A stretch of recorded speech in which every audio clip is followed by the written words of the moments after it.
Gracias a Dios, gloria a Dios. ¿Cómo está? ¿Está desmañanado? ¿Sí está despierto? Sí, qué bueno. Ahora con el asunto de las mascarillas es más difícil detectar cosas, pero allá en Guanajuato, en México en sí, todavía estamos bajo todos los protocolos. Aquí yo sé que algunos por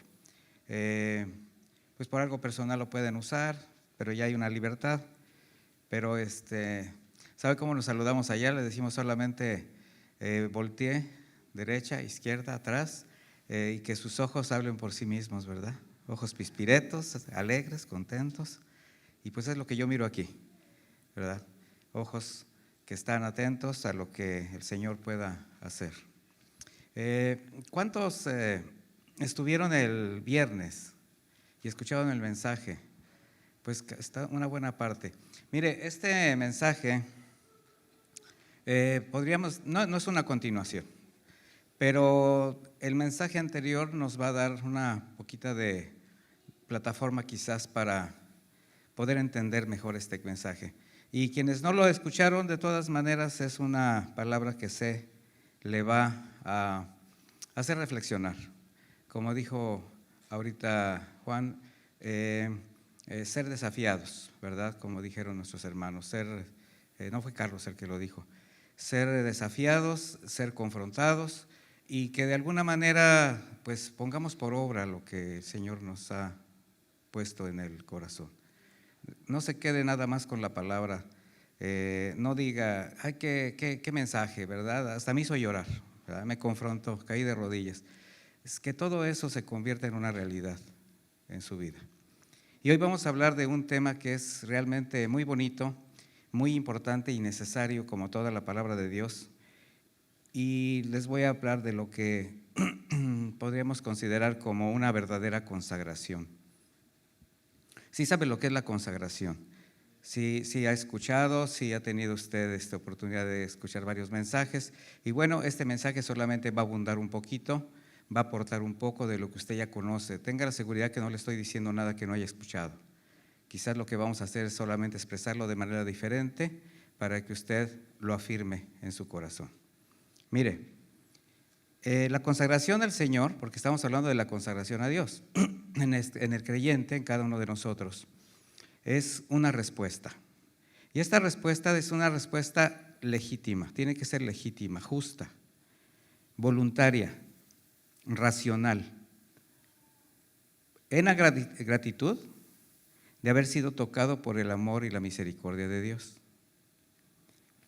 Es reconocer esa dicha que tenemos, la bendición que tenemos de haber experimentado una salvación tan grande. ¿Usted ha experimentado eso? Bueno, eso le va a permitir a usted dar el paso a la consagración. Porque a partir de la regeneración, de su nuevo nacimiento, y bajo la guía del Espíritu Santo, el propósito de la consagración en cada redimido es el crecimiento espiritual, es afirmarlo en la fe. Y es el resultado de una relación permanente y creciente con Dios. O sea, no podemos consagrarnos a Dios si no tenemos una verdadera relación con Dios. ¿Sí está de acuerdo conmigo? Pues aunque no esté. Así es. De manera que de esa forma la justificación por la fe es perfeccionada en el creyente y se desarrolla en su vida. Una vida congruente a su fe. Esto fue parte de lo que de alguna manera mencionábamos el viernes, donde la conducta va a expresar su nueva naturaleza. Y esto va a ser en todas sus actividades. No solamente su relación con la iglesia, el cumplimiento de sus deberes cristianos, no, mi hermano, es en todas sus actividades, en el trato con sus semejantes, en su trabajo, en su escuela, dependiendo de lo que usted haga, ahí se tiene que ver la evidencia de su relación con Dios. De ahí la importancia de que los creyentes propongan en su corazón, porque esa es una propuesta personal, la decisión de hacer cambios significativos en su manera de pensar y en su manera de vivir. Eso representa haberse arrepentido, eso representa haber hecho la decisión de seguir a Jesucristo. Debe de cambiar absolutamente todo aquello que nos movía ¿verdad? Rechazar, desechar, cambiar. Y eso es lo que va a dar evidencia de frutos dignos de arrepentimiento que honren a nuestro Señor. Con esa convicción de quién es ahora usted, o sea, con esa identidad, usted sabe a quién pertenece, sabe la meta que persigue. Por eso le digo, no le estoy diciendo nada que no haya escuchado antes, porque desde el momento que fue redimido por la sangre de Cristo, ahora usted tiene que comenzar a menguar, ¿verdad? A ceder, ¿verdad? Y vivir, ¿verdad?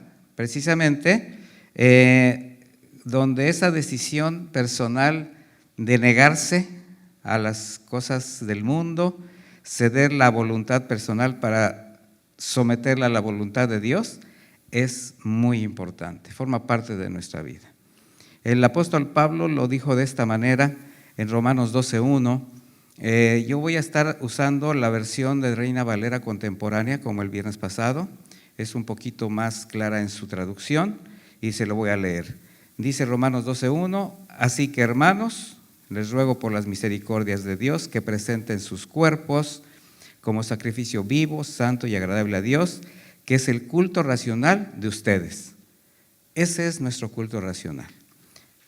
Este versículo, ¿cuántas veces lo ha escuchado? Muchas veces. ¿De cuántos mensajes ha sido usted provisto con esta base bíblica, verdad? Y lo que vamos a notar primeramente en esto, en este pasajito, es que es una exhortación dirigida a cristianos. Acuérdense que le está hablando a una iglesia establecida en Roma, una iglesia cristiana, ¿verdad? Y a manera de ruego, de manera muy respetuosa, Pablo, fíjese, a manera de ruego manda, porque él lo hacía de una forma respetuosa, pero sin perder el propósito de que se entendiera que es algo que el Señor está demandando. ¿Y qué está demandando? Que al haber experimentado las misericordias de Dios, ¿cuáles misericordias? Su gracia, su amor, su fidelidad, su justicia, su redención, su justificación, su adopción, su reconciliación, su salvación. O sea, todas esas misericordias de Dios, al haberlas experimentado, en reconocimiento a esas bondades inmerecidas y yo creo que inesperadas para todos, ahora presentemos nuestra vida como un sacrificio vivo, santo y agradable a Dios. De esa manera podemos entender que este es un acto no de reciprocidad, porque no estamos regresando nada, es un acto voluntario de entregarse al Señor. Y bueno, mire mi hermano, esto es algo que cada vez se ausenta más en el corazón de la iglesia y eso es bien lamentable. Porque hay una, podría decir, incomprensión o quizás ignorancia escritural de quienes al no discernir la soberanía, la santidad de Dios, no han entendido que son templo del Espíritu Santo. ¿Usted sí sabe que es templo del Espíritu Santo? Está convencido, ¿verdad? De manera que su corazón debe estar en el orden, en la santidad, en la obediencia y dignidad de quien se presume vive ahí. Si yo le digo que quién vive en su corazón, ¿qué va a decir? ¿El América? ¿El Guadalajara? Ah, no, estoy acá. ¿Qué sería? ¿Los Rockets? ¿Los Astros? Todos esos. La novia, el novio, el trabajo, ¿verdad? No, tenemos que estar de acuerdo, ¿verdad?, a lo que sabemos quién vive ahí. Nuestro corazón tiene que estar en esas condiciones. Por eso Pablo está exhortando a los hijos de Dios. ¿Usted es hijo de Dios? ¿Hija de Dios? Pues felicidades. Y hay que afirmarnos en esa fe. Entonces él lo que le está diciendo a los hijos de Dios es que rindan su cuerpo. O sea, presentarse a sí mismos como la ofrenda, ellos, nosotros, bajo la comprensión que rendición va a representar una consagración a la vida nueva que tenemos en Cristo. ¿Qué representa esto, mis hermanos? Una entrega personal, voluntaria, donde usted va a ceder sus derechos a Dios, renunciando rechazando todo lo que provenga de su carnalidad, es decir, de la naturaleza caída. ¿Sabía usted que aún como hijos de Dios, ya nacidos de nuevo, la naturaleza ahí está? Y está tratando de, en cualquier momento, hacerse evidente. De ahí la importancia de la consagración. Por eso Pablo anima a la iglesia a presentarse a sí misma como una ofrenda viva, considerando que es a través del cuerpo que se hace evidente todo lo que anida en el alma. ¿Sí sabía usted que este nada más es un envase? Y que la realidad está en su conciencia, en su alma, todo lo que tiene que ver con su estado anímico, emocional, sentimental, ese es su verdadero yo. Y este es así como un pequeño títere, ¿verdad? Que va a ser lo que el verdadero yo le haga hacer. De manera que nosotros así podemos ver en esta,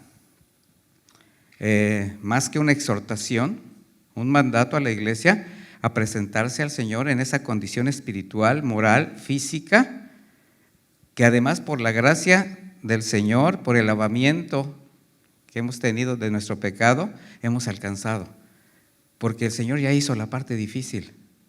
A veces pensamos que tenemos que hacer algo muy especial, que va a ser muy esforzado. Sí, sí hay que esforzarse, pero hay que entender que el milagro lo hizo Él. La parte difícil ya la hizo Él. A nosotros nada más nos corresponde obedecer. ¿Sí entiende esa parte? Y obedecer a Dios, hablábamos con David, estábamos platicando, decía, pues no tratar de entender ni siquiera a Dios. A Dios no se le entiende, a Dios se le obedece. Y cuando usted obedece a Dios, después de obedecer y ver el resultado de su obediencia, dice, ya entendí. ¿Sí o no? Bueno, no sé si lo han experimentado, pero usted quiere primero entender a Dios para obedecerle, pues ahí lo van a agarrar sentado. Y no va a poder experimentar un crecimiento real, espiritual obviamente, ¿verdad? Dicho de otra manera, considerando la obra de redención y regeneración en Cristo y la dirección del Espíritu Santo en su vida, sí le es posible una vida de consagración delante de Dios. No tenemos pretextos para no consagrarnos al Señor. ¿Alguien podría decir que tiene alguna objeción? ¿Verdad que no? No, ya no se atreven a decir. El mismo apóstol Pablo lo expresó a la iglesia de Éfeso con otras palabras cuando les enseñaba sobre la nueva vida en Cristo. Y vaya conmigo a Efesios 4:17, por favor.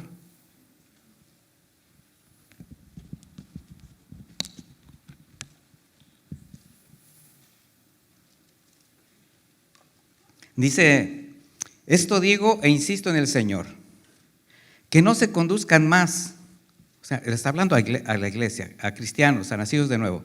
Dice, no se conduzcan más como se conducen los gentiles, en la vanidad de sus mentes, teniendo el entendimiento entenebrecido, alejados de la vida de Dios por la ignorancia que hay en ellos, debido a la dureza de su corazón. Eso ya no va con nosotros.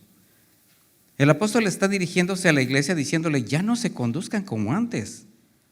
O sea, sí se conducían como antes, todos venimos de lo mismo, ¿verdad?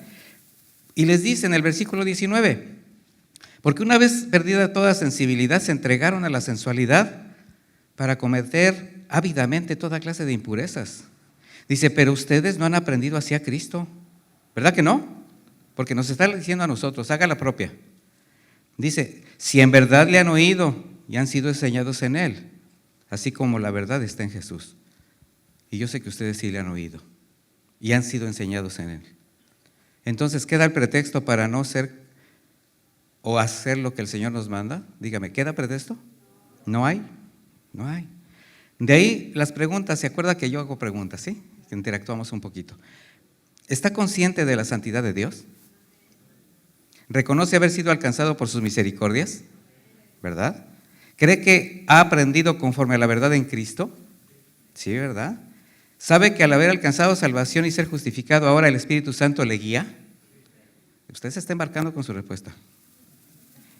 Porque este mandato entonces es para usted. Así de simple. El Señor no nos deja manera de movernos a otro lado. Yo lo siento así, como el Señor nos va así llevando a un callejón sin salida, paredes muy altas, llegamos al frente, no hay otra pared y está así copando y no nos queda otra cosa más que elevar los ojos al cielo. No hay salida más que agarrarse de él, mis hermanos. El mandato es para nosotros, de manera que si deseamos agradar a Dios, que si queremos, entonces necesitamos ser sensibles a sus demandas y presentarnos como ofrenda permanente. ¿Se acuerda? Olor grato a Él. ¿Qué es esto? Arrepentirse, mis hermanos. Eso significa la palabra arrepentimiento, cambio de dirección, cambio de manera de pensar, que va a dar por resultado un cambio de manera de vivir. Y eso es renunciar a los deseos sensuales. Nosotros somos sensuales por naturaleza, somos sensitivos, o sea, somos sujetos a pasiones emocionales, sentimentales, viscerales, carnales. Y eso es lo que hace a uno pecar, sin avergonzarse, sin remordimiento de haber ofendido a Dios. Hay una analogía que voy a tomar como una sombra de lo que vino con Jesús. Y en el Antiguo Pacto, de acuerdo al libro de Levítico, acompáñame a Levítico 1, ¿cómo era la consagración cuando los israelitas tenían que ir a expiar su pecado? Dice Levítico 1:1, ya cuando lo tengan nada más dígame ya. El Señor llamó a Moisés y habló con él desde el tabernáculo de reunión diciendo: habla a los hijos de Israel y diles que cuando alguno de ustedes presente una ofrenda al Señor, esta será del ganado vacuno u ovino. Si su ofrenda es holocausto del ganado vacuno, ofrecerá un macho sin defecto. Lo ofrecerá voluntariamente delante del Señor a la entrada del tabernáculo de reunión. Pondrá su mano sobre la cabeza de la víctima, la cual será aceptada para hacer expiación con él. Entonces degollará el novillo en presencia del Señor, y los sacerdotes hijos de Aarón ofrecerán la sangre rociándola por encima y alrededor del altar, que está en la entrada del tabernáculo de reunión. Después desollará la víctima del holocausto y la cortará en pedazos. Luego los hijos del sacerdote Aarón pondrán fuego sobre el altar y acomodarán la leña sobre el fuego.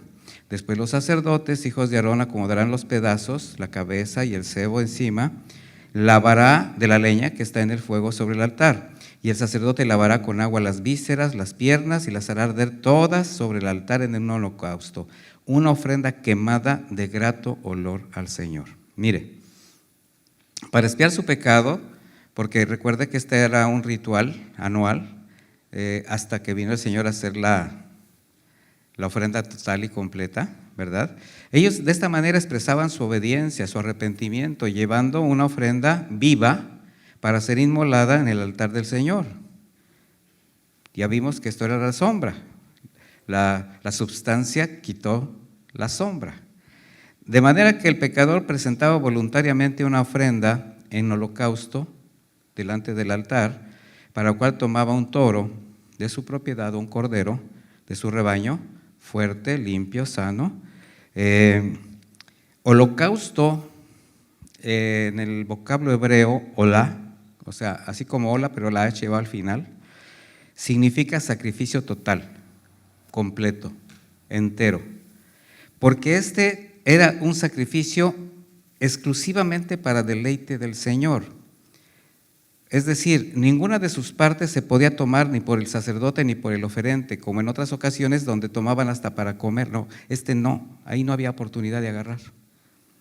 Y debía ser consumido completamente sobre el altar hasta convertirse en un puñado de cenizas, humeando olor fragante al Señor. Para esto el oferente lo iba a presentar, ¿verdad?, para aprobación, para que los sacerdotes pues ahora sí que dieran su consentimiento, que llegaba en las condiciones, las características que toda ofrenda debía presentarse, y bajo su consentimiento, el mismo oferente era el que imponía sus manos sobre la cabeza del animal, lo ofrecía confesando su pecado, para que su culpa y castigo fuesen transferidos a la víctima, y y enseguida lo degollaba por su propia mano. O sea, era el oferente el que lo degollaba, no era el sacerdote. De manera que comenzaba a ser desangrado y la sangre que representaba la vida era la que se esparcía sobre el altar, pero por mano de los sacerdotes. Posteriormente también el oferente lo desollaba, lo dividía, y los que lavaban las piezas eran, ¿quiénes? Los sacerdotes.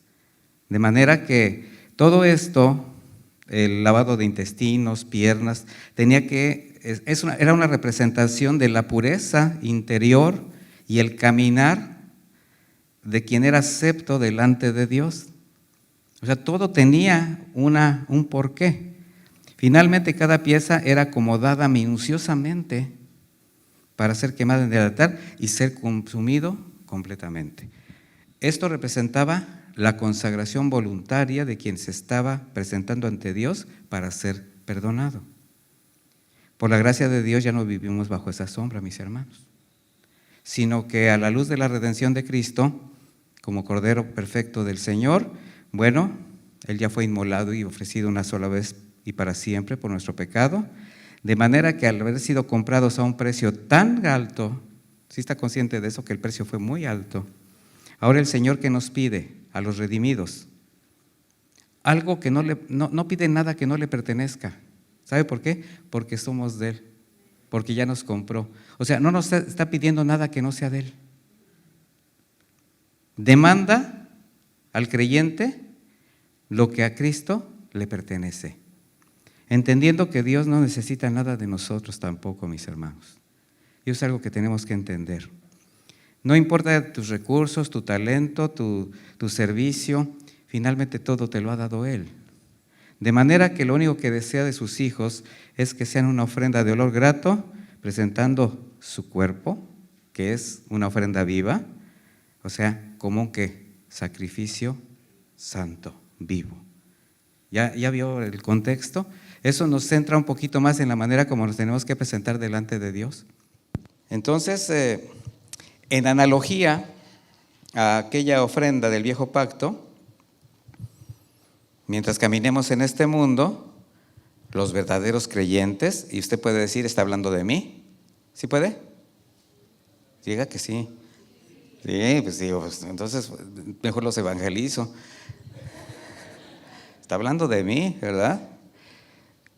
Se presentan voluntariamente en holocausto, ofrenda completa a Dios, para ser degollados, muriendo al pecado, mis hermanos. Esto representa ser degollado, partidos por el dolor del quebranto de estar alejados de Dios, ser lavados y confrontados por la palabra, aprender a negarnos a los deseos de la carne, los deseos de los ojos, la vanagloria de la vida, y así presentar todo nuestro ser para ser consumido lentamente en el altar del Señor, hasta que no seamos un puñado de cenizas que está emanando un olor grato a Él. Así, de esta manera, es como nosotros podemos consagrar nuestra vida al Señor. ¿Creen que esto sea posible? Sí es posible, mis hermanos. Porque desde el momento que fuiste redimido, fuiste lleno, fuiste sellado con el Espíritu Santo. Y Él santifica tu vida de manera permanente, constante, camino a tu glorificación. También es un trabajo de Dios mis hermanos. O sea, nuestro trabajo solamente queda en la obediencia. Él nos redime, Él nos santifica, Él nos va a glorificar. De Él es toda la obra. Es como decimos en México, Él nos da el remedio y el trapito. Él lo hace todo.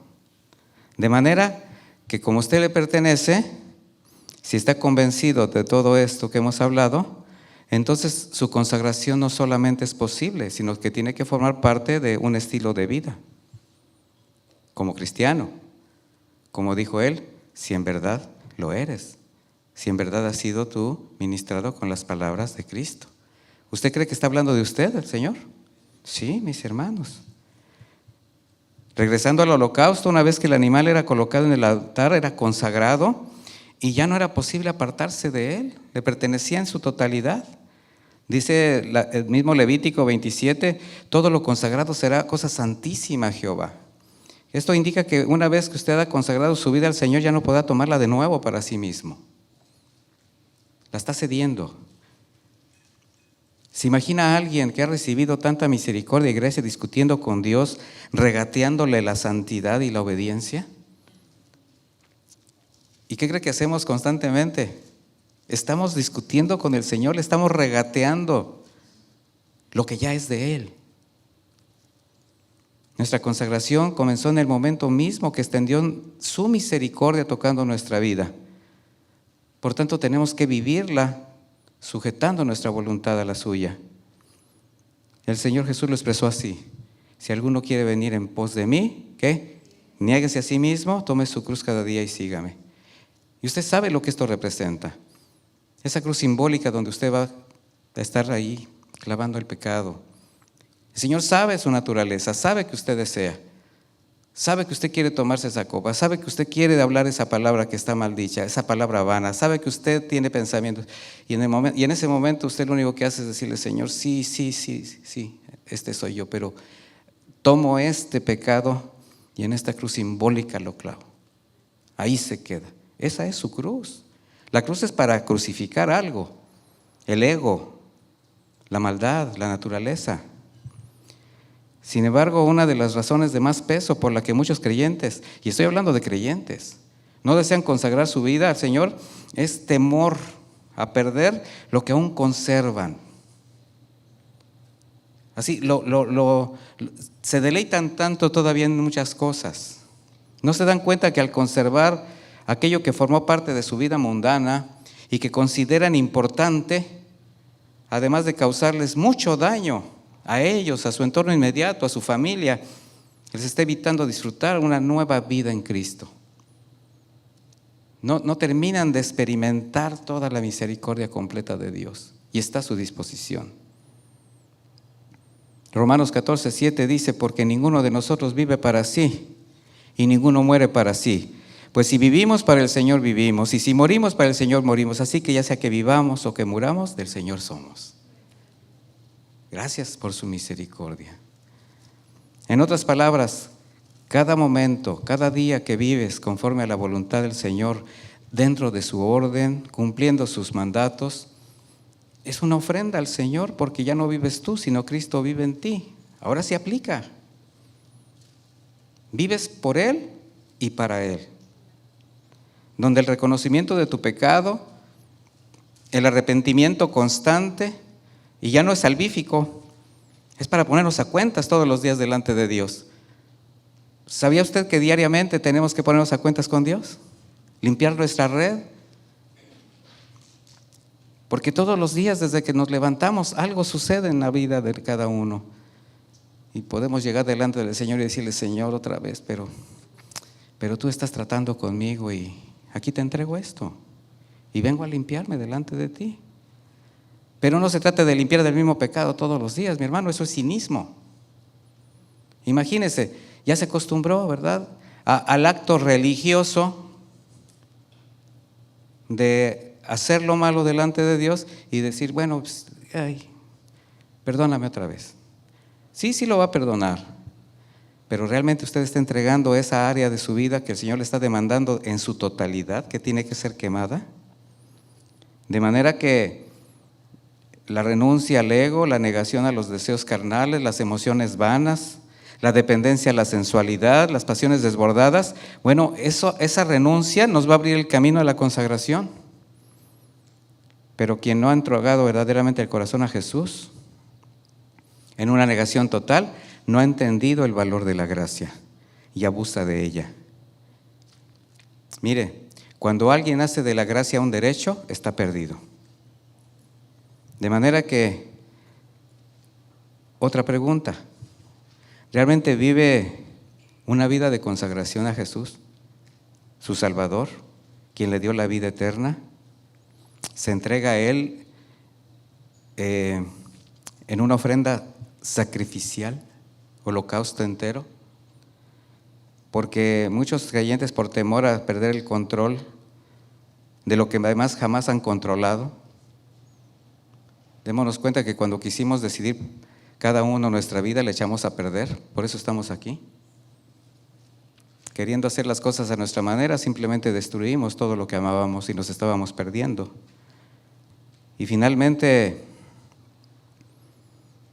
hay muchos que todavía creen que están más seguros bajo sus propias normas. Y todo porque su velado entendimiento no les permite discernir que si Dios les demanda algo, no es porque quiera quitarles algo, no. Él desea remover lo que les hace daño, aquello que interrumpe la relación con Él, lo que puede ser un obstáculo para cumplir el propósito que tiene para cada uno de nosotros. Por eso muchos no crecen, no maduran, se quedan espiritualmente cortos, no alcanzan a disfrutar en plenitud las bendiciones de Dios. Así que bajo ese parámetro, podría usted considerar cómo está llevando a cabo su vida y preguntarse, ¿me estoy entregando al Señor en verdadera consagración, en santidad, en obediencia? Y esa es una evaluación que tiene usted de manera personal, porque el Señor nos habla para que de manera también personal y voluntaria tomemos decisiones. Él no nos obliga a nada, mis hermanos. De hecho, no nos obliga ni siquiera a amarle. Pero ¿a quién le conviene obedecer? ¿A quién le conviene amar a Dios? A nosotros, ¿verdad? Sin embargo, si todavía se está reservando partes de su vida, de su carácter que no desea entregar, pues cuidado. Recuerde que el holocausto se quemaba ¿cómo? Completo. Terminaba siendo cenizas que no agradan a nadie. Al mundo no le interesan las cenizas, mi hermano. Cenizas humeantes, no le interesan, pero al Señor sí. Para el Señor son muy importantes, porque Él en cada ceniza humeante, en cada holocausto completo, está mirando su corazón, está viendo la obediencia de sus hijos. La consagración es resultado de la santidad, de la obediencia, y es deseable al Señor, se agrada de ese grato aroma que despiden sus hijos. Las buenas obras que hacen sus hijos, las que el Señor diseñó anticipadamente para que caminásemos en ellas, porque somos hechuras suyas, ¿recuerda? Para caminar solamente en aquello que Él ya preparó. Mire, hasta eso ni siquiera tenemos que pensar cómo caminar, Él ya preparó el camino para andar en Él. ¿Se da cuenta de cuánto cuidado tiene para sus hijos? Todo lo hace Él. Y por eso dice, y ese es nuestro culto racional. Ese es nuestro culto racional, porque sabemos delante de quién nos estamos presentando. Esto tenía que ver mucho por el contexto religioso, social y cultural de la época en que él escribió la carta a los romanos. En aquel tiempo, debido al pasado de los que se estaban convirtiendo, porque aquí ya estaban llegando gentiles a la iglesia, gentiles que se convertían, bueno, él está haciendo alusión a una tradición pagana que prevalecía en las ciudades de Asia, donde los fieles entregaban sus cuerpos en culto sacrificial pero a sus dioses, pero con todo tipo de excesos. Llegaban al templo de Diana, de Artemisa, y se trataba de llevar sus ofrendas, pero para completar y santificar su ofrenda lo que hacían era tener relaciones con las sacerdotisas que ahí vivían. Imagínense qué bacanal, o sea, qué clase de consagración era esa. Y el apóstol Pablo está diciendo, no es así. Ahora tú eres la ofrenda. Tienes que presentarte con santidad. Al tomar la decisión de seguir a Cristo, les enfatiza el contraste de estar delante de un ídolo que nada es, a presentarse ante el único Dios soberano y santo. Y eso es lo que nos hace ver a nosotros.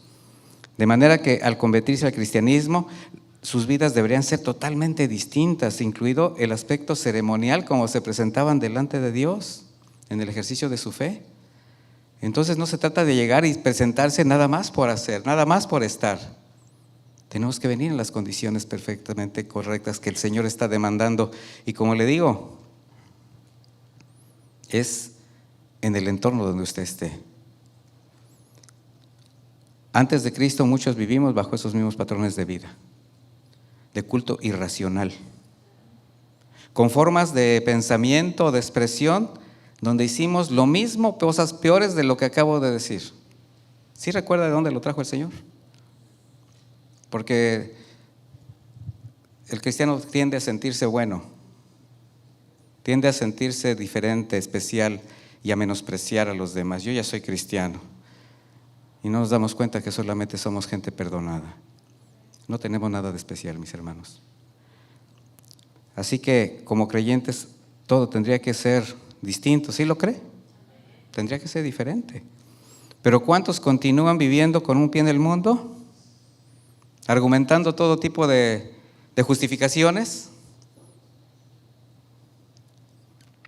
Y hasta dicen, no, pastor, es que pues, la carne es débil.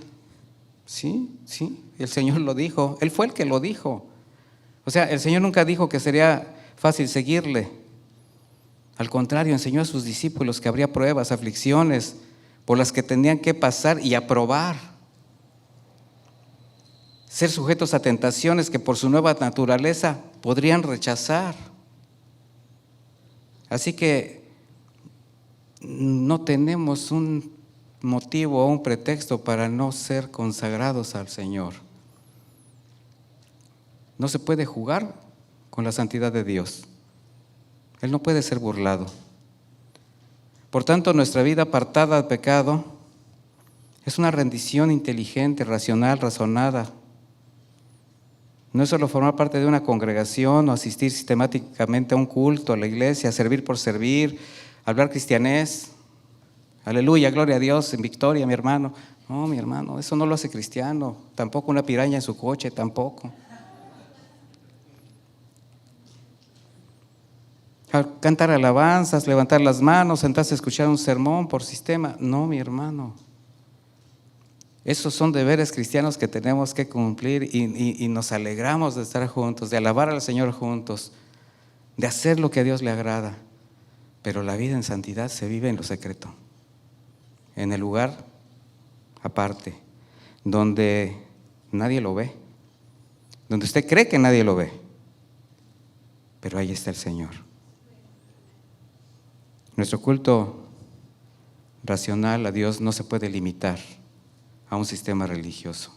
No caigamos en esa trampa. La vida consagrada se vive todos los días y en todo lugar. Después de esa exhortación, por eso el apóstol da el consejo. Primero dice esta exhortación y ahora da el consejo. ¿Cuál es? El versículo 2. No se conformen a este mundo. O sea, no nos está dejando desamparados, porque usted puede decir, ay, pero ¿cómo me presento ante el Señor en un sacrificio vivo? Bueno, no te conformes a este mundo, transfórmate por la renovación de tu mente, de tu entendimiento, de modo que compruebes cuál es la voluntad de Dios, buena, agradable y perfecta. De manera que la regeneración nos permite ser dirigidos por el Espíritu Santo y nos hace sensibles a la comprensión de su palabra para ser transformados por medio de la renovación de la mente. No de una comprensión intelectual. Mire, no se necesita una mente renovada para saber que difamar, matar, robar, fornicar, adulterar, codiciar a la mujer ajena es malo. No se necesita. Eso cualquiera lo sabe, ¿o no? Las mismas leyes civiles nos lo recuerdan todos los días. Se está refiriendo a verdaderos cambios en la manera de pensar, por el entendimiento que ya tenemos de la palabra de Dios. Y esos son los que van a redireccionar nuestra vida, la renovación diaria, porque diario van a llegar argumentos que tenemos que derribar, llevando ¿qué? Nuestra obediencia ¿a quién? Al Señor. Todo argumento lo tenemos que derribar. Por tanto, la renovación de la mente se forja a través del conocimiento de la palabra, de la oración, la relación con Dios, el discernimiento que nos brinda el Espíritu Santo, y eso va transformando nuestra conducta. De ahí la necesidad de ser sensibles a este trato del Señor. Entonces el consejo es, no te amoldes a costumbres, hábitos, filosofías, argumentos predominantes en el mundo. Vaya que hay una seducción permanente del mundo hacia nuestras vidas. A donde volteas, a donde te paras, donde comes, donde compras, donde trabajas, siempre hay algo que te quiere seducir, algo que quiere llegar a tu mente, a tu corazón. Y esta advertencia es porque al hombre, por naturaleza, aunque sea creyente, tiende fácilmente a imitar lo que le satisface en los sentidos. Y cuando afectan los sentimientos y las emociones, lo va a reflejar en su conducta, en sus decisiones, si te descuidas. Y cuando un creyente se amolda a los criterios del mundo, aunque se presente como cristiano, se sigue viendo como quien no conoce a Dios. ¿Se ha notado eso? Hay lugares donde usted ha convivido con un cristiano y no se ha dado cuenta que ahí está. Bueno, él dice que es cristiano. De repente tú llevas una norma de conducta y ves a todos iguales y a ti te empiezan a rechazar. Pues eres un puñado de cenizas. ¿Quién lo quiere? ¿Quién lo invita? Ya no es grato. Ya no es el que invita, ya no es el chistoso de la fiesta, no es el que lleva. No, ya no tienes nada que ofrecerles. Y de repente en una conversación, no, pues es que yo soy cristiano, me congrego en tal lugar. Y por ahí sale alguien que, pues yo también. Y tú dices, perdón, ¿verdad? Como moda. No decimos nombres aquí, pero qué barbaridad la cantidad de gente de la farándula, y no de la farándula cristiana, del medio artístico que se dicen cristianos y con unas vidas tormentosas. De manera que alguien que se está adaptando, amoldando a los criterios del mundo, aunque se diga cristiano, mis hermanos, el mundo todavía lo conoce, lo reconoce como suyo. Y en esa condición, además del riesgo espiritual para sí mismos, no impactan a nadie. No son creíbles para predicar el evangelio. Antes su conducta estorba a quienes no conocen la verdad y hacen tropezar a los débiles en la fe. Su testimonio es tropiezo, mis hermanos, y hay por quien vienen los tropiezos. Por eso tenemos que ser cuidadosos. Quien se conforma al mundo no de evidencias de la dirección del Espíritu Santo en su vida. Se convierte solo en alguien que trata de expresar una débil fe mediante una infructuosa vida religiosa, pero con sus hechos niega la verdad.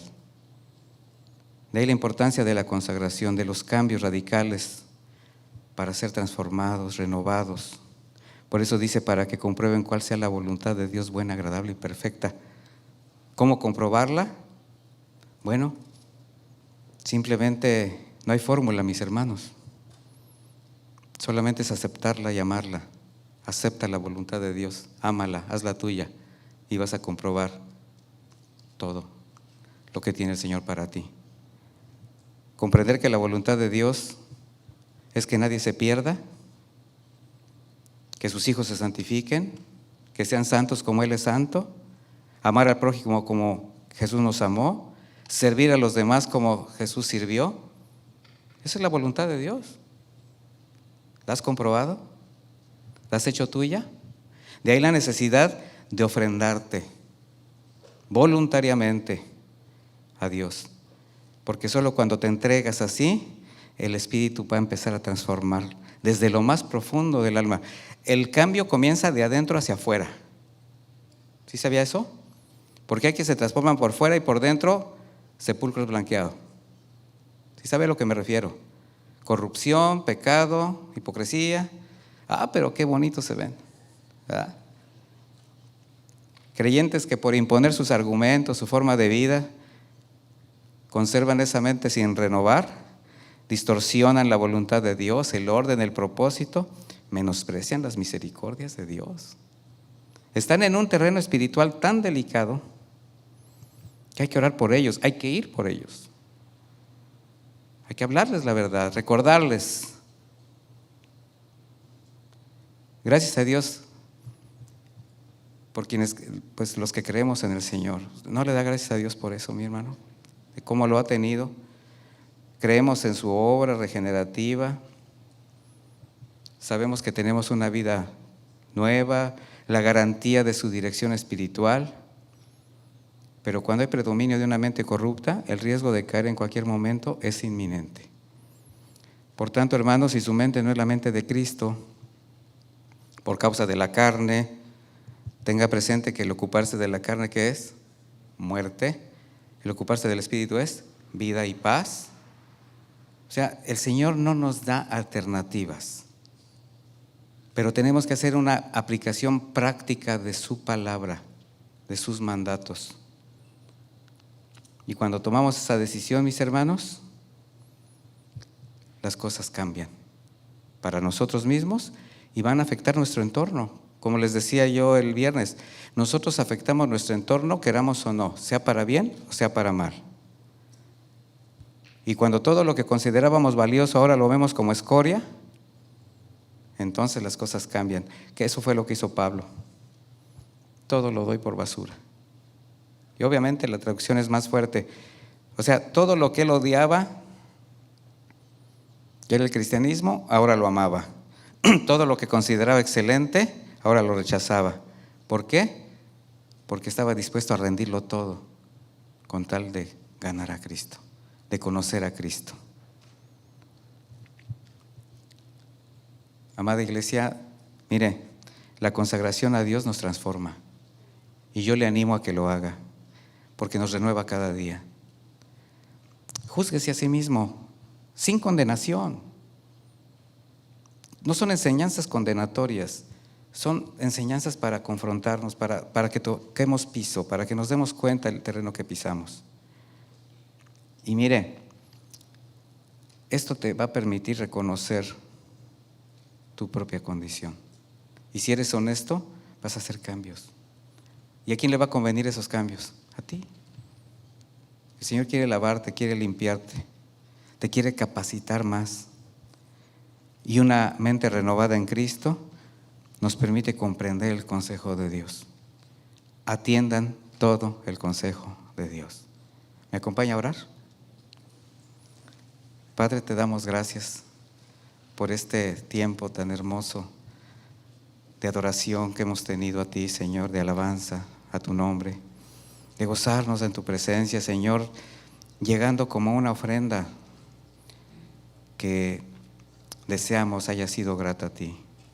Pero de igual manera queremos ser como ese novillo que era degollado, que era destazado, desangrado, partido en pedazos para ser consumido en el altar y no quedar más que un trozo, un montoncito de cenizas, emanando un aroma grato, Señor, que te deleite, un aroma grato que sea de tu agrado, y que ese puñado de cenizas no sea atractivo a nadie sino a ti, Señor, porque no queremos agradar a los demás, no queremos agradar al mundo. Hemos sido comprados a alto precio y lo reconocemos, y nos reconocemos como tus redimidos. Y aquí está esta pequeña manadita, Señor, que te ama, que te necesita, que clama a ti y que te dice: te necesito, te necesitamos, Padre eterno. Que tu Espíritu Santo nos siga confrontando, Señor, no importa que duela, no importa. Saca todo aquello que pueda evitar que mi relación contigo sea completa, sea plena. Y ahí tú, mi hermano, con tus propias palabras en el fondo de tu corazón, dile lo que le tengas que decir, entrega lo que tengas que entregar. El Señor te está demandando algo y tú sabes qué es. Solo tú sabes qué es, pero también el Señor lo sabe. Por eso te está dando una oportunidad para reconciliarte. Está abriendo los brazos para consolarte, para lavarte, para limpiarte. Gracias, Señor, por todas tus misericordias. Gracias, Señor, por tu bondad infinita. Y nos cobijamos bajo tu sombra. En el nombre de Jesús. Amén y amén. Que Dios les bendiga, les acompañe.